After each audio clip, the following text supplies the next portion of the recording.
Welcome to Financial Repression Authority's Roundtable Insight, where the best fund managers, economists, and industry leaders discuss the key investment issues and challenges in the current macroeconomic environment. Hi, welcome to FRA's Roundtable Insight. This is Richard Benuli. Today we have Charles Hugh Smith.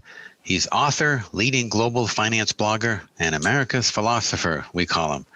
He's the author of several books on our economy and society, including A Radically Beneficial World, Automation, Technology, and Creating Jobs for All, Resistance, Revolution, Liberation, A Model for Positive Change, The Nearly Free University and the Emerging Economy, Pathfinding Our Destiny, Preventing the Final Fall of Our Democratic Republic, and Will You Be Richer or Poorer? His blog of twominds.com is one of CNBC's top alternative finance sites. Welcome, Charles. Thank you, Richard. I'm looking forward to our topic today.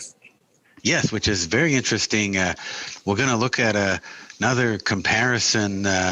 In the past, we did one comparing what's happening today to the Great Fire of Rome, 64 AD. And today, we're going to look at a comparison that you've written about for is 2021 an echo of 1641. So 2021 to 1641.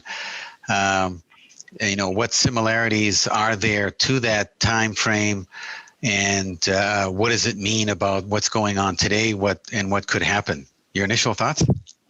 Yeah, thank you, Richard. Well, this topic did seem appropriate to me because, as we know, the sort of saying is that history rhymes. And history rhymes because we're still using the same wetware. We're still using our genetic coding 1.0, right? Yeah. So naturally, our responses to scarcities and surpluses is going to be similar, no matter what the time frame. So I've read this book, a recent history book called Global Crisis: War, Climate Change, and Catastrophe in the 17th Century.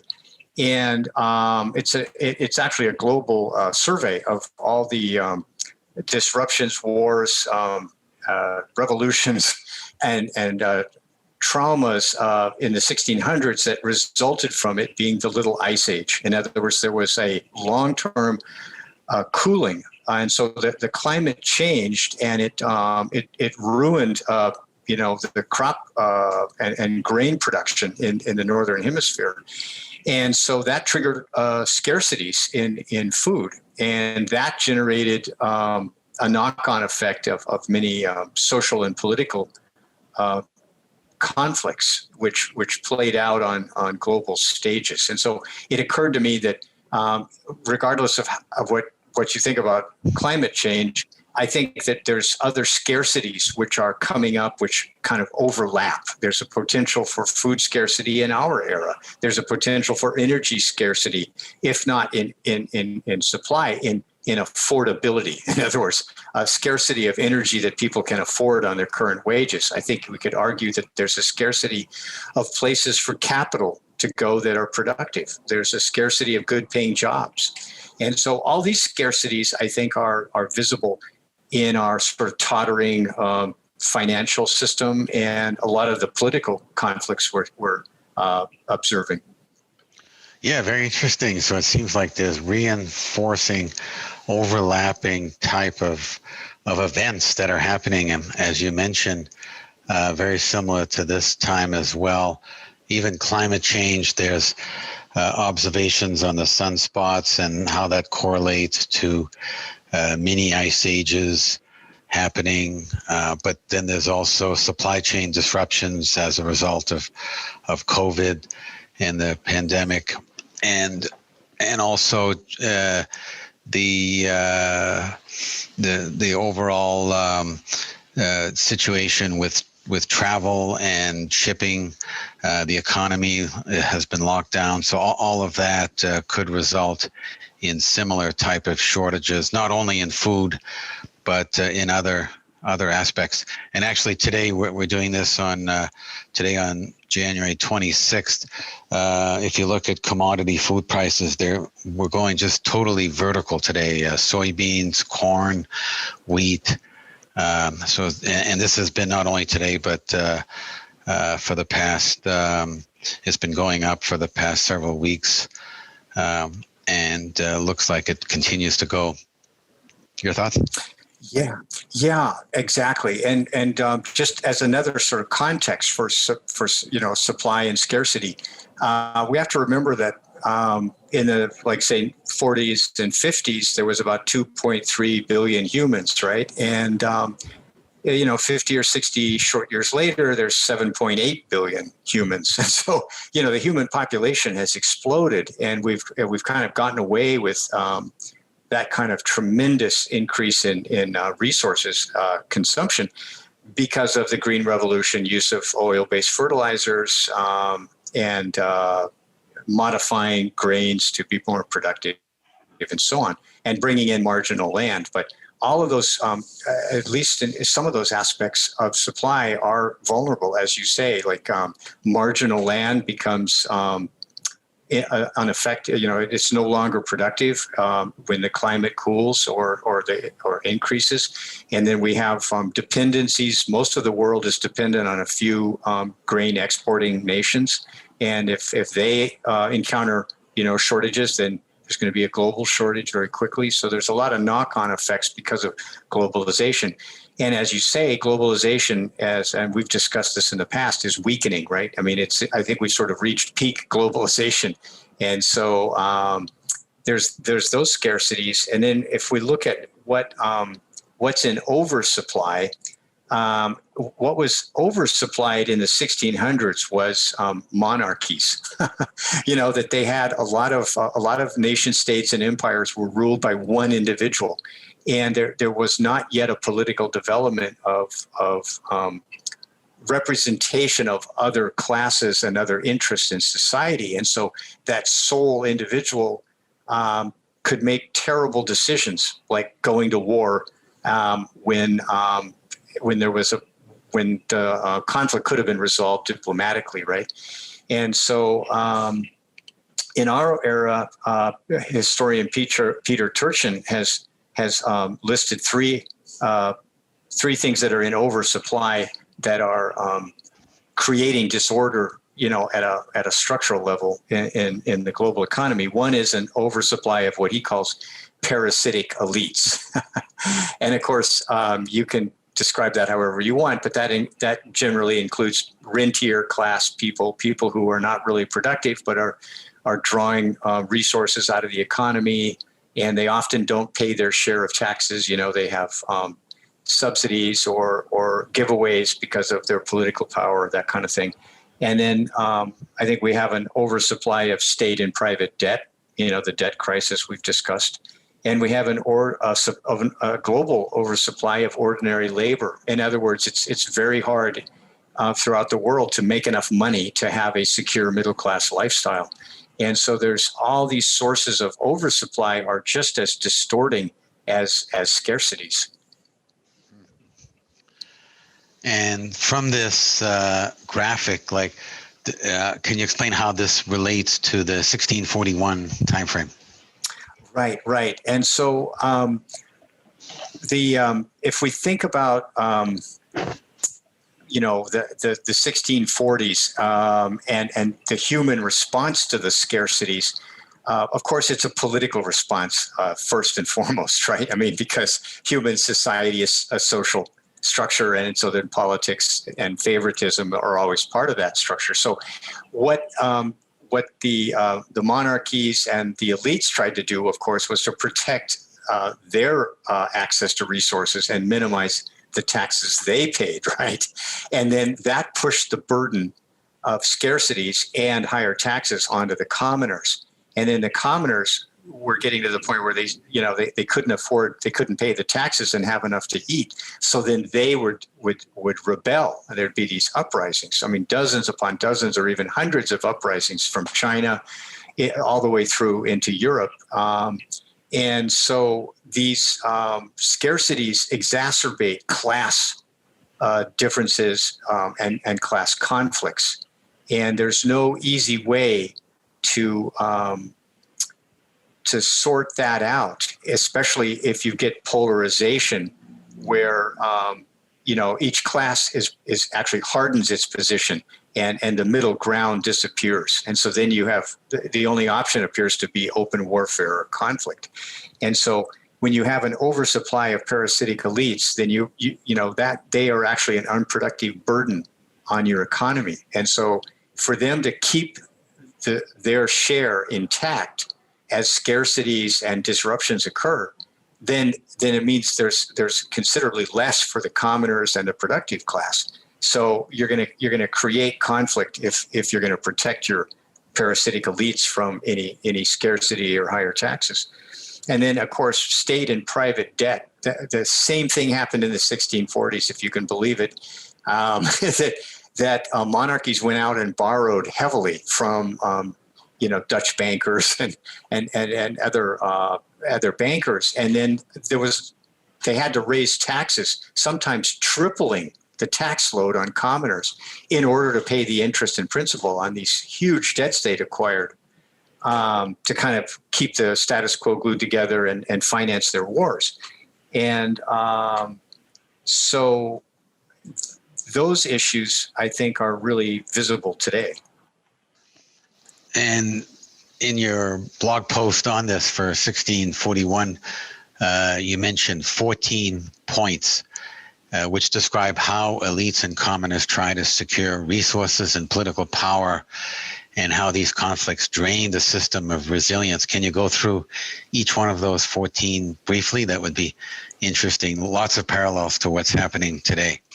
Right. I think so. And the other interesting parallel is that this disrupts the economies and societies within countries, but it also creates geopolitical imbalances of power. So it seems this is sort of my summary. I want to make sure it's not the author's.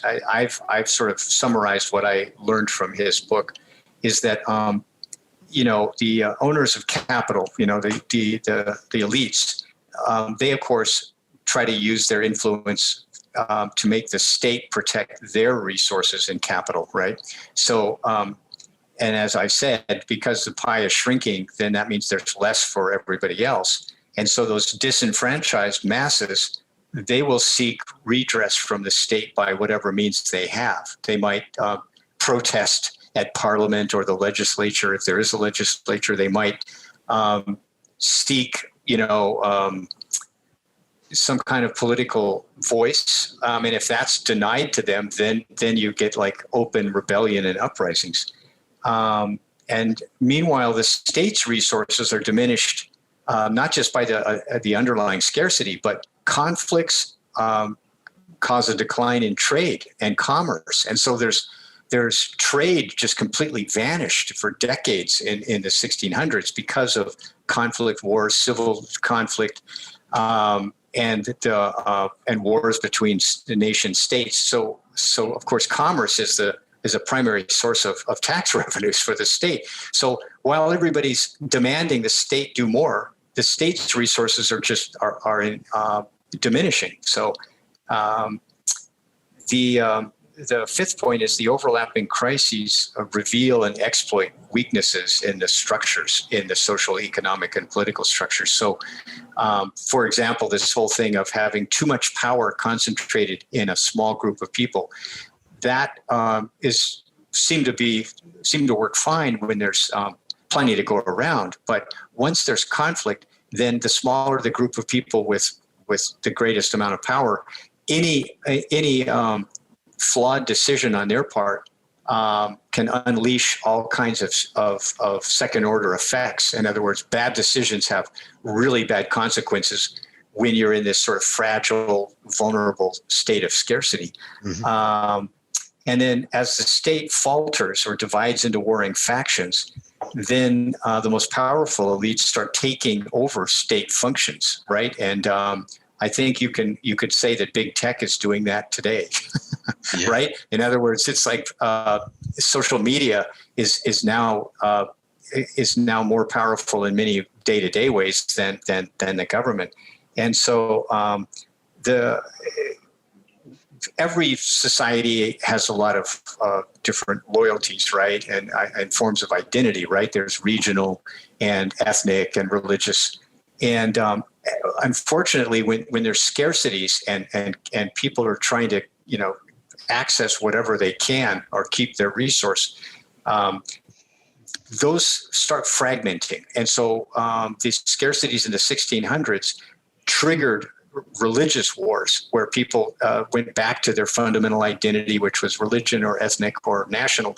And so this exacerbated warfare and conflict between nation states. And when there's this fevered competition for loyalty, then the leaders of each faction their natural instinct is to make it even more us and them. In other words, get rid of any middle ground. You're either with us or you're against us, right? And so because they want to confirm or reinforce the loyalty of their members of the faction. So the conflicts that are generated by this dynamic are devastating, right? And into the competing factions. And so when one side wins a political or military conflict, well, their first instinct is to take revenge on the losers. And I have to say, I think that you could argue that the Democrats are pursuing a bit of revenge on the losers of the last election here in the U.S., right? That you want to take back what you lost and then exact a measure of revenge. And of course, that just fuels the antipathy and source of conflict. It eliminates whatever middle ground was left. And so what we see in the 1600s is only when the people and treasure of the nations has been exhausted in conflict, only then do people kind of give up the desire to win and they're willing to compromise. And the irony of this whole thing is that compromise and diplomacy could have solved all those problems at the beginning. But humans their initial response to scarcity is to form these factions and harden their positions ideologically and so on, and pursue a resolution from conflict rather than compromise and diplomacy. So that's, I think, a very valid fear here in the 2020s, both within nation states, so-called civil conflicts, and also between geopolitical power centers. Given these 14 elements, can you do a comparison to what could happen or how we could evolve in the current time frame, current era? Yeah, well, I think it's a great question, Richard, and I will say that in this overview, this book, Global Crisis, that he pinpoints that Japan, which was ruled by a very authoritarian political structure, the shogun and so on, they had a much more positive response. Japan suffered far less than other nations, and the reasons were twofold. One, the Tokugawa shogunate shared the resources. It imposed restrictions on its elites that they couldn't overconsume, they couldn't abuse the commoners, or else their fiefdom would be basically expropriated. It would be taken from them. And so it put limits on elite consumption and elite power. And then it shared the grain. When there were failed harvests, then it opened public granaries to distribute rice so the commoners wouldn't starve. And then it also reduced taxes and put whatever funds that were spent into like infrastructure for better roadways and canals and that kind of thing. So those were positive policy responses to disastrous harvests and scarcities, right? And then secondly, the Tokugawa shogunate avoided foreign entanglements. They refused to get involved in foreign wars, although there were pressures and invitations for them to do so, because the burdens of war exacerbate, your scarcities. And so I think that's an interesting example, because where these countries spiral down into these conflicts, like the 30 Years' War in Germany, or the Civil War in England, or the collapse of the Ming Empire in China in 1644, then this creates like decades of scarcities, conflicts, rebellions, all of which only further reduce economic output and create even more scarcities, right? So I think going forward, if we can look at the Tokugawa, even though they were an authoritarian regime, they did do a positive policy response by sharing what essentials were available, reducing the burdens of their elites, and then investing in infrastructure to further commerce and increase production. So I think that's a possible lesson for all of us, whether we're in developing world or developed world countries. Do you think some of those elements could happen over the next few years? And if so, within what time frame and to what extent? Yeah, well, Richard, we've talked in the past about how globally the rural economies have been strip mined and in favor of the cities, right? I mean, the population has gone urban, and the rural communities and rural economies where the food is grown have often died on the vine, as for a lot of reasons.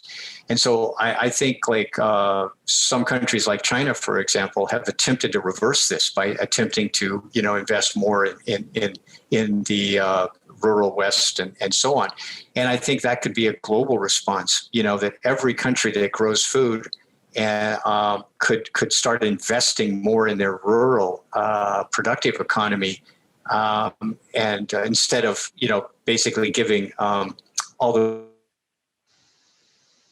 resources to the big city and urban concentrations.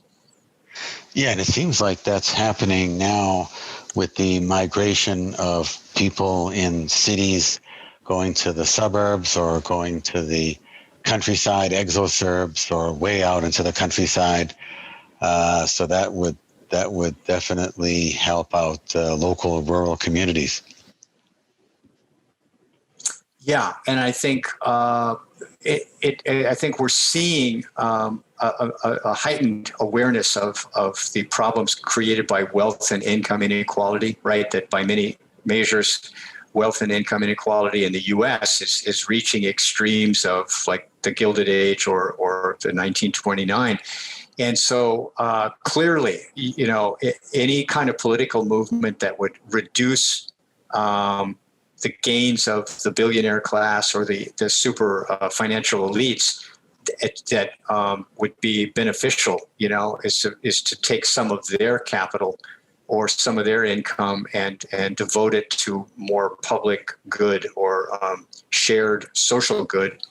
I will mention briefly, there was a RAND study that came out a few months ago that looked at the distribution of capital and income, in the United States in the mid 70s to the present, and in that 45-year time frame, something like $50 trillion was siphoned off from the working and middle class into the hands of the financial elite.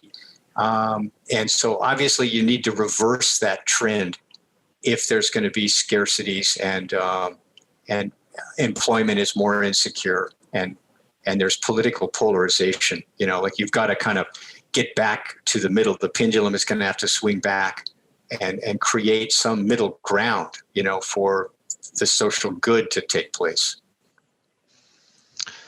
Great. And how can our listeners learn more about your work? It's been great insight on this analogy, Charles. Yeah, thank you so much. Please visit me at up2minds.com. There's all my archives are free, and samples of my books are also free if you want to check those out. Great. Thank you so much, Charles. Thank you, Richard. The FRA Roundtable Insight Show is for informational and educational purposes only. and should not be considered as a solicitation or offer to purchase or sell any securities. The investments, investment strategies, and investment philosophies discussed or presented on the show each involve their own unique risk factors which are not discussed on the show. Any discussions among the panel participants or responses to listener inquiries are based on the personal opinions of the panel participants and do not take into consideration the listener's suitability, objectives, or risk tolerance. Please be advised that you invest or speculate at your own risk.